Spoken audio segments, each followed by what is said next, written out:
നേപ്പാളിലുണ്ടായ ശക്തമായ വെള്ളപ്പൊക്കത്തിലും നിരവധി പേരുടെ മരണത്തിനും പിന്നാലെ ഉത്തർപ്രദേശിലും ജാഗ്രതാ നിർദ്ദേശം ശക്തമാവുകയാണ്. നേപ്പാളുമായി വടക്കൻ അതിർത്തി പങ്കിടുന്ന മഹാരാജ്ഗഞ്ച്, കുശിനഗർ ജില്ലകളിലാണ് അതീവ ജാഗ്രതാ നിർദ്ദേശം നൽകിയിരിക്കുന്നത്. നേപ്പാളിൽ നിന്നുള്ള ജലപ്രവാഹത്തെ തുടർന്ന് ഈ ഗദക് ഉൾപ്പെടെയുള്ള നദികളിൽ ജലനിരപ്പ് ഉയരുന്ന സാഹചര്യത്തിലാണ് ഭരണകൂടത്തിന്റെ നടപടി വരുന്നത്. നദിയിലെയും മറ്റ് ജലാശയങ്ങളിലെയും ജലനിരപ്പ് അധികൃതർ നിരന്തരം നിരീക്ഷിച്ചു വരികയാണ്. നദീതീരത്തുള്ള ദുർബല പ്രദേശങ്ങളിലെ ഗ്രാമങ്ങൾക്ക് മുന്നറിയിപ്പ് നൽകിയിട്ടുണ്ട്. കഴിയുന്നത്ര വേഗത്തിൽ തന്നെ മാറി താമസിക്കാൻ പറ്റുന്നവർ മാറണം എന്നുള്ള അറിയിപ്പും വരുന്നുണ്ട്. ദുരിതാശ്വാസ രക്ഷാ സംഘങ്ങളെയും സജ്ജമാക്കിയിട്ടുണ്ട്. നേപ്പാളിലെ മിന്നൽ പ്രളയത്തെ തുടർന്ന് അതിർത്തി കടന്നെത്തുന്ന ജലപ്രവാഹം വർദ്ധിക്കാനുള്ള സാധ്യത കണക്കിലെടുത്താണ് UP ഭരണകൂടം മുൻകരുതൽ നടപടികൾ ശക്തമാക്കിയത്. താഴ്ന്ന പ്രദേശങ്ങളിലും നദീതീരങ്ങളിലും പ്രത്യേക നിരീക്ഷണം ഏർപ്പെടുത്തിയിട്ടുണ്ട്. മുഖ്യമന്ത്രി യോഗി ആദിത്യനാഥിന്റെ നിർദ്ദേശപ്രകാരം രക്ഷാപ്രവർത്തനങ്ങൾക്കും ദുരിതാശ്വാസ പ്രവർത്തനങ്ങൾക്കുമായി 32 അംഗ SDRF പ്ലാറ്റൂണിയനും 22 PSC ഉദ്യോഗസ്ഥരും നേപ്പാളിലേക്ക് വിന്യസിച്ചതായി ഔദ്യോഗിക പ്രസ്താവനയിൽ അറിയിച്ചിട്ടുണ്ട്. നേപ്പാളിലെ പ്രളയത്തിന്റെ പശ്ചാത്തലത്തിൽ ഉത്തരാഖണ്ഡിലെ ചമ്പാവത് ജില്ലയും അതീവ ജാഗ്രത തുടരുകയാണ്. നദീതീരങ്ങളിൽ താമസിക്കുന്നവർക്ക് ജാഗ്രതാ നിർദ്ദേശം നൽകിയിട്ടുണ്ട്. വരും മണിക്കൂറുകളിൽ ജലനിരപ്പ് ഉയരാനുള്ള സാധ്യതയെ തുടർന്നാണ് അധികൃതർ മുൻകരുതൽ നടപടികൾ സ്വീകരിച്ചത്.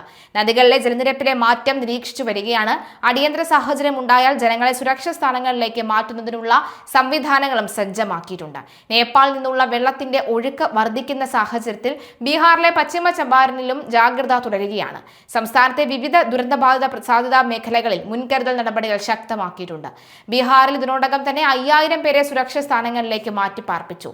ചമ്പാരൻ, മുസാഫർപൂർ തുടങ്ങിയ മേഖലകളിലായി 9 NDRF സംഘങ്ങളെയും വിന്യസിച്ചിട്ടുണ്ട്. സ്ഥിതിഗതികൾ വിലയിരുത്തുന്നതിനായി മുഖ്യമന്ത്രി സമ്രാട് ചൌധരി ഉന്നത ഉദ്യോഗസ്ഥരുടെ യോഗം വിളിച്ചു. നദികളിലെ ജലനിരപ്പ്, താഴ്ന്ന പ്രദേശങ്ങളിലെ സ്ഥിതി, ദുരിതാശ്വാസ സംവിധാനങ്ങളുടെ തയ്യാറെടുപ്പ് എന്നിവ യോഗത്തിൽ വിലയിരുത്തി.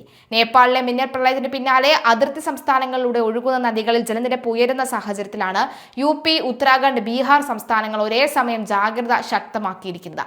അതിർത്തിക്കപ്പുറത്തെ ദുരന്തം ഇന്ത്യയിലെ നദീതട മേഖലകളെയും ബാധിക്കാനുള്ള സാധ്യത കണക്കിലെടുത്ത് ഓരോ ജലനിരപ്പ് മാറ്റവും അധികൃതർ സസൂക്ഷ്മം നിരീക്ഷിച്ചു വരികയാണ്. മുല്ലപ്പെരിയാറുമായി ബന്ധപ്പെട്ടും ഇപ്പോൾ കൂട്ടിവായനകൾ നടക്കുന്നുണ്ട് എന്നുള്ളതാണ്. നേപ്പാളിൽ സംഭവിച്ചത് നാളെ കേരളത്തിൽ സംഭവിച്ചുകൂടാനില്ല എന്ന് നമുക്ക് പറയാതിരിക്കാൻ കഴിയില്ല. കാരണം മുല്ലപ്പെരിയാർ എന്നത് ഒരു സൈലന്റ് ബോംബായി ഇപ്പോഴും കേരളത്തെ തലയ്ക്ക് മുകളിൽ നിൽപ്പുണ്ട്. 6 ജില്ലകളെയാണ് അത് നേരിട്ട് ബാധിക്കുന്നതെന്ന് വ്യക്തമാകുന്നു. ഇത് രാവിലെ ആയതിനാൽ തന്നെ നേപ്പാളിലുണ്ടായ മഹാദുരന്തത്തിന്റെ ദൃശ്യങ്ങൾ സമൂഹ മാധ്യമങ്ങളിൽ വൈറലാകുമ്പോൾ നെഞ്ചിൽ വല്ലാത്തൊരു ഉലച്ചിൽ.